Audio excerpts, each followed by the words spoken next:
afternoon. Welcome to TV5 Business Lunch. నా పేరు ప్రణీత్. ఇక ఇవాళ మార్కెట్ లో నష్టాల బాటలో పయనిస్తున్నాయి. గత కొంతకాలంగా వస్తున్న పాజిటివ్ మార్కెట్ కి ఇవాళ బ్రేక్ పడింది. ప్రస్తుతం Sensex around 120 points, Nifty around 35 points నష్టాల్లో ట్రేడ్ అవుతుంది. సో దీనికి గ్లోబల్ మార్కెట్ లో ఎఫెక్ట్ అనుకోవచ్చు, లేకపోతే గత కొంతకాలంగా మార్కెట్ లో పాజిటివ్ ట్రెండ్ లో ఉండడంతో ఇవాళ కాస్త కరెక్షన్ కి గురవుతున్నాయి అని కూడా అనుకోవచ్చు. ఇక మనం ఇండెక్స్ వైజ్ గా చూసుకున్నట్లయితే ఇవాళ ఎఫ్ఎంసీజీ మార్కెట్ నష్టపోతున్నా కూడా కాస్త స్ట్రాంగ్ గా నిలబడింది. 1.23% గెయిన్స్ లో ట్రేడ్ అవుతోంది.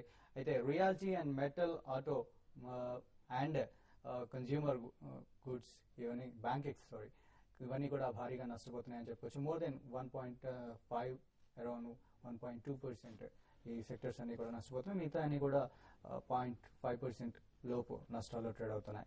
ఇక మనం నిఫ్టీ 50 ప్యాక్ లో చూసుకున్నట్లయితే సెసగోవా ఇవాళ టాప్ లూజర్ గా కనబడుతుంది. ఆల్మోస్ట్ 3.4% లాస్ లో 283 రూపీస్ వద్ద ట్రేడ్ అవుతుంది. హిందుస్థాన్ యూనిలీవర్ ఇవాళ టాప్ గెయినర్ 3.12% గెయిన్స్ లో ట్రేడ్ అవుతుంది. ఆ తర్వాత రిలయన్స్ క్యాపిటల్ అరౌండ్ 2.5% గెయిన్స్ లో ట్రేడ్ అవుతుంది. Tata Motors, ICICI bank, M&M, Kotak bank, Sterlite India, Hindalco ఇవన్నీ కూడా అరౌండ్ 2 and 3% బిట్వీన్ లాసెస్ లో ట్రేడ్ అవుతున్నాయి. అండ్ ఇవాళ సన్ టీవీ భారీగా నష్టపోతున్న స్టాక్ 30%, ఒక దశలో 30% కూడా నష్టపోయింది. ప్రస్తుతం అరౌండ్ 25% లాస్ లో ట్రేడ్ అవుతుంది.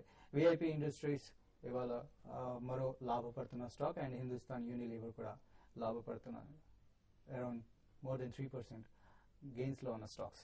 ఇవి ప్రస్తుతం మార్కెట్ పరిస్థితి. ఇక మార్కెట్ల గురించి మరింత విశ్లేషణ గురించి, ఇంకా అలాగే ఈక్విటీస్ అండ్ కమోడిటీస్ గురించి వివరించడానికి బాలా గారు, సుందర్ గారు అండ్ రమేష్ గారు ప్రస్తుతం మనతో పాటు ఉన్నారు. వెరీ గుడ్ ఆఫ్టర్నూన్ అండి.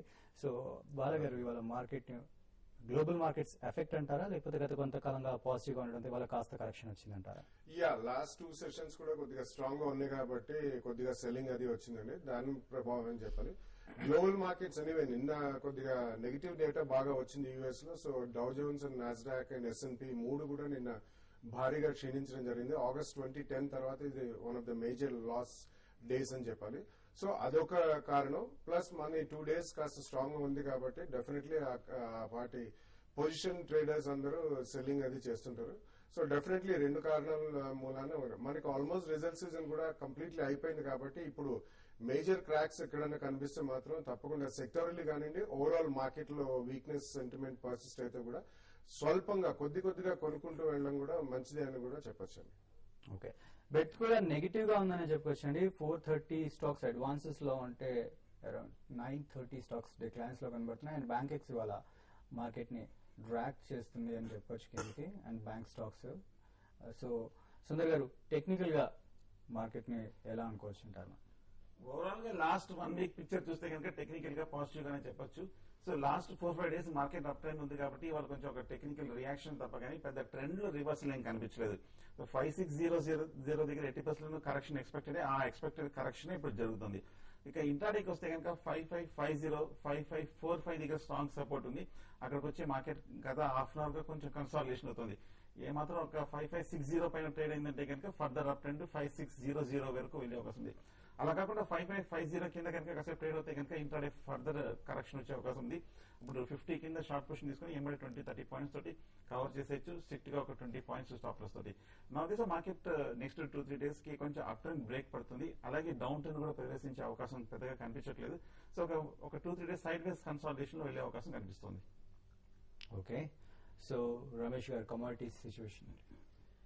కమోడిటీస్ ని మనం అబ్జర్వ్ చేసినట్టయితే గోల్డ్ అండ్ సిల్వర్ లో నేను ట్రేడింగ్ ప్యాటర్న్ కానీ చూసినట్టయితే ఓవరాల్ గా సిల్వర్ లో మనకి 1800 పాయింట్స్ డౌన్ రావడం జరిగింది. అదేవిధంగా గోల్డ్ లో 150 పాయింట్స్ మైనస్ అయింది. అయితే క్లోజింగ్ సెషన్ కి వచ్చేసరికి ఆల్మోస్ట్ గోల్డ్ పూర్తిగా రికవరీ అయిపోయి 25 పాయింట్స్ పాజిటివ్ గా క్లోజ్ కావడం జరిగింది. ఈ రోజు ట్రేడింగ్ ప్యాటర్న్ కానీ చూసినట్లయితే గోల్డ్ అండ్ సిల్వర్ లో ఓపెనింగ్ చాలా గ్యాప్ లోతో ఓపెన్ కావడం జరిగింది. అయితే ఇంటర్నేషనల్ గా స్పాట్ ప్రైస్ కానీ చూసినట్లయితే పాజిటివ్ గా ఉన్నప్పటికీ కమోడిటీస్ లో ఓవరాల్ గా ఫ్యూచర్ ట్రాన్సాక్షన్స్ లో మాత్రం కొంత నెగిటివ్ ట్రెండ్ ని మనం చూస్తున్నాం. సెల్లింగ్ ప్రెషర్ రావడం జరుగుతుంది.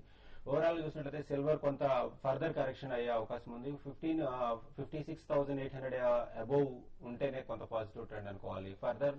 అండ్ ఎనర్జీ సెక్టర్ కానీ చూసుకున్నట్లయితే $100 బిలో రావడం జరిగింది. ఇది మళ్ళా 100 అబోవ్ వస్తే ఫర్దర్ అప్ ట్రెండ్ అని చెప్పేసి చెప్పుకోవచ్చు. టిల్ దట్ ఇప్పుడు ఉన్న 4590 అబోవ్ ఉంటే కనుక బయింగ్ కే ప్రిఫర్ చేయవచ్చు. ఇక బేస్ మెటల్స్ కానీ చూసినట్లయితే నేను manufacturing data near to forecast డేటాకి దగ్గర రావడంతో కొంత ఫర్దర్ గా ఈవినింగ్ సెషన్ లో కూడా డౌన్ ట్రెండ్ మనం అబ్జర్వ్ చేశాము.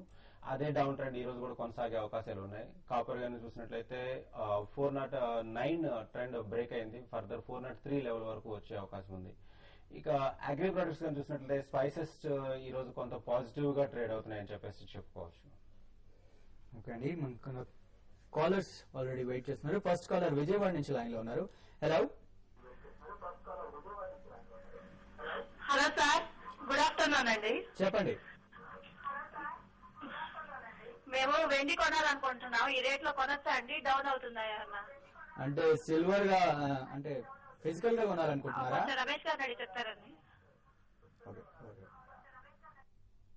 సిల్వర్ గాని మనం అబ్జర్వ్ చేసుకున్నట్లయితే కనుక లాస్ట్ 3-4 సెషన్ నుంచి మనం అబ్జర్వ్ చేస్తే ఎవ్రీ హై తర్వాత కొంత డౌన్ సైడ్ మాత్రం కొంచెం అగ్రెసివ్ గా డౌన్ ట్రెండ్ వస్తున్నట్లు, కరెక్షన్ వస్తున్నట్లుగా మనం చూస్తున్నాం.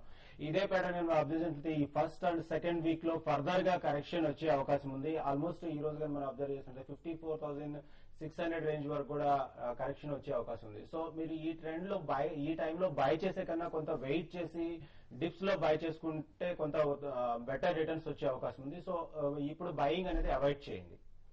ఓకే, నెక్స్ట్ కాలర్ కామారెడ్డి నుంచి లైన్ లో ఉన్నారు మనకి. హలో